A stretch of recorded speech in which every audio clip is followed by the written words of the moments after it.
엄마 아빠 모두 알고 할아버지 할머니 시사님까지 우리 동네 어린이병원. 어느 병원에 가야 될까요? 선생님 저희 채널 구독자가 3만이 넘었잖아요. 네.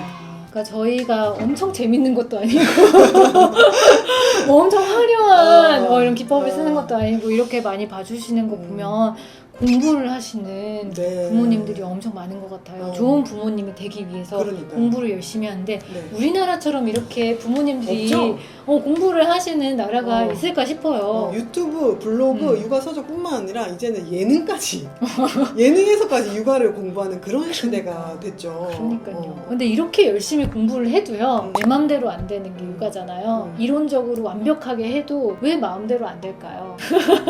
예를 들어서 훈육은 단호하게 해라라고 말씀을 하시잖아요. 네네. 근데 어디까지 단호하게 해야 되나? 그렇죠. 아이가 어린 경우에는 스키니십도 많이 해주고 애착 형성을 많이 해줘야 되는데 단호하게 훈육을 해도 되나? 어디까지 단호하게 해야 되지? 이런 기로에 많이 서 있는 것 같아요. 네. 진료실에서도 정말 나는 노력하는데 왜 이렇게 안 되는지 모르겠다. 책이나 이런 TV에서 하는 얘기 들으면 다 맞는 말인 거를 뭐 알고는 있는데 그치. 실제 적용이 안 된다. 맞아. 그리고 우리 애가 너무 특이하다. 다양하게 호소를 하세요. 왜 내 육아가 잘 안 되는지를 고민을 하실 때는 이 두 가지를 한번 명심을 해보셨으면 좋겠습니다. 네, 그 첫 번째는 바로 보편성과 특수성. 보편성이라고 하면은 기본적으로 우리가 육아 서적, 책은 보편성을 기반으로 하죠. 1대1 상담이 아닌 이상 책이나 유튜브나 여러 대중을 대상으로 하는 그런 육아 내용들은 보편성을 기반으로 할 수밖에는 없습니다. 그런데 대부분의 보편성이라는 거는 대부분의 아이들한테 먹힌다는 뜻이 되겠죠. 그래서 보통은 책이나 이런 데서 전문가들이 하는 말을 잘 들으면은 그게 잘 적용이 돼요. 그래서 쉽다 하는데 안 그런 아이들이 있죠. 굉장히 까다로운 아이들이 있고 또 안 그런 순간들도 있어요. 그게 바로 특수성이겠죠. 전문가들은 보편성은 잘 알지만 그 아이의 특성에 대해서는 만나보지 않은 이상은 알 수가 없어요. 그렇죠. 똑같은 문제로 유튜브나 블로그 댓글로 질문을 주세요. 우리 아이가 성기를 만져요. 어떻게 해야 되나요? 이렇게 간단한 질문처럼 보이지만 그 답이 너무나 다를 수가 있다는 거예요. 그렇죠. 뭐에 따라서? 그 아이의 특수성에 따라서. 그냥 우리 아이 한 명 한 명은 너무나 특별한 아이들이잖아요. 자위를 하는 이유를 우리가 뭐 보편적으로 4가지 원인을 찾을 수 있습니다. 그것도 보편적인 거예요. 그쵸. 이 4가지가 아닐 수도 있고 있죠. 4가지가 다 합쳐져 있을 수도 있고 맞아요. 그러다 보니까 이게 한 가지 대답에 한 가지 질문. 뭐 맹장염이다. 수술하세요. 이게 안 되는 거죠. 그래서 이 육아가 어려운 거고 보편성을 배운 것을 내가 잘 적용을 하려면 우리 아이의 특수성에 대해서 잘 파악을 해야 되는데 우리 아이의 특수성은 누가 제일 잘 알까요? 아이를 키우고 있는 주 양육자가 네, 잘 맞아요. 알겠죠. 아이를 잘 보는 사람이 필요해요. 그래서 우리가 1대1 면담을 하면 전문가가 관찰을 하고 우리 요즘에 유명한 굴조기 같은 예능 같은 걸 봐도 관찰 카메라를 하잖아요. 네. 그거를 통해서 이 친구의 특수성을 알려고 하는 거예요. 부모님들도 책에서나 다른 데서 배운 보편성을 가지고 우리 아이의 특수한 상황에 적용을 하기 위해서는 기본적으로 우리 아이에 대한 파악이 우선이 되어야 한다는 뜻입니다. 모든 아이들은 특수성이 그렇죠. 있는 거잖아요. 네. 어느 부분에서 특수성이 있는지를 부모님이 파악을 해줘야 되는 거고. 책에 있는 내용이 만약에 검증된 내용이라고 하면은 그거를 토대로 우리 아이한테 응용해서 적용을 해야 되는 문제지 네. 책에 있는 게 보편적이다. 그래서 우리 아이는 보편적이지 않기 때문에 적용이 안 된다 이런 게 아니라 보편성은 모두가 가지고 있고 특수성도 모두가 가지고 있는 거예요. 그러니까 보편성을 기반으로 특수성을 양념처럼 얹어야 되는 거죠. 그럼 기본 틀은 따라가 줘야 되는 거죠. 네, 근데 만약에 정말 내가 열심히 했는데도 잘 안 된다. 그럴 때는 직접 면담, 전문가가 엄마가 말해준 아이의 특수성 그리고 아이의 특수성을 직접 관찰을 해서 이 보편성을 기반으로 특수성을 잘 버무려서 어떻게 해야 되는지를 솔루션을 찾아내는 과정인 거죠. 그게 더 정확하겠네요. 두 번째는 일관성과 융통성입니다. 일관성하고 융통성은 둘 다 좋은 말이잖아요. 네네네. 근데 약간 상반된 느낌이 있어요. 맞아요. 일관성은 꾸준하게 한결같이 해야 된다는 거고 융통성은 그 상황에 맞게 맞아요. 유연하게 해야 된다는 뜻이잖아요. 비슷하게 좋은 말 같은데 다른 말이네요. 둘 다 필요할 것 같긴 하죠. 네네네. 근데 이게 되게 기로에 많이 쓴다니까요, 어머님도. 그래서 이거는 육아에서는 정말 빠질 수가 없는 부분이에요.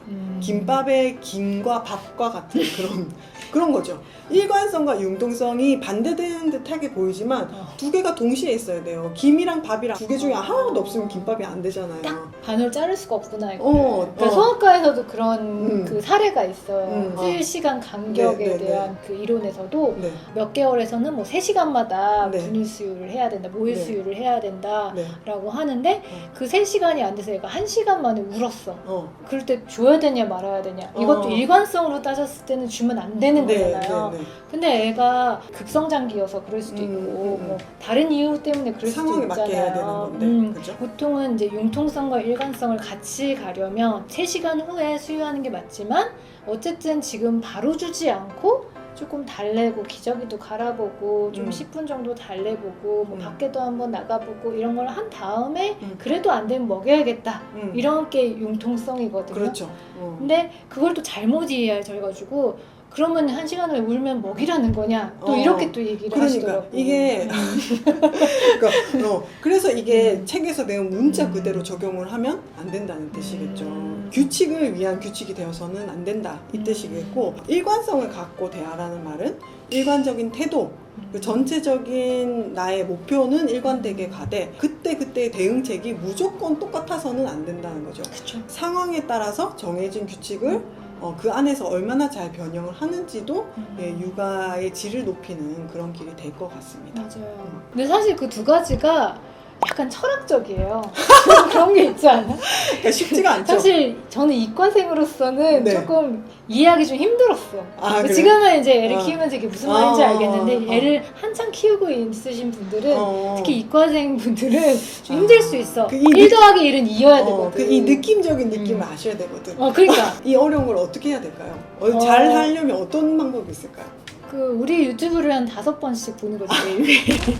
한 콘텐츠를 5번씩? 제가 생각하기에 책대로 배운 육아가 잘 적용되지 않을 때, 그럴 때는 기본으로 돌아가셔야 합니다. 그래서 육아의 기본 중에 기본은 뭐죠? 바로 우리 아이예요. 책도 아니고 유튜브도 아니고, 유튜브만 주구장창 본다고 책에 줄 긋고 포스트잇 붙인다고 해서 우리 아이에 대한 이해도가 높아진다?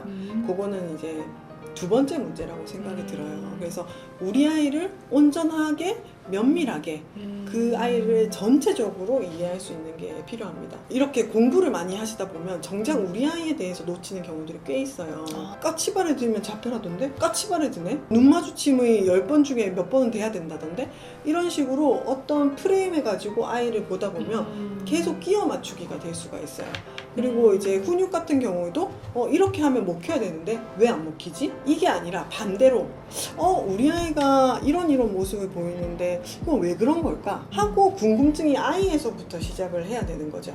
책이나 유튜브가 아니라 우리 아이를 관찰하고 거기서 이해가 안 되는 부분을 이해를 좀 더 잘하기 위해서 도움을 받는 것이지, 그 메인이 책이나 전문가들의 말이 되어서는 안 될 것 같습니다. 사실 노하우는 부모님들이 더 잘하실 거예요. 왜냐면 우리 아이를 가장 많이 봤기 때문에. 네네네. 책이나 이런 육아서나 유튜브는 기본 틀이고 네. 거기에서 이렇게 변형해서 우리 아이한테 맞춤으로 그렇죠. 적용하는 거는 부모님이 해주시는 수밖에 없어요, 사실. 그죠? 맞아요. 그래서 책에서 배운 내용을 말씀하신 대로 우리 아이에게 맞춤식으로 활용을 하려면 기본적으로 우리 아이에 대해서 잘 알고 있어야 된다는 거죠.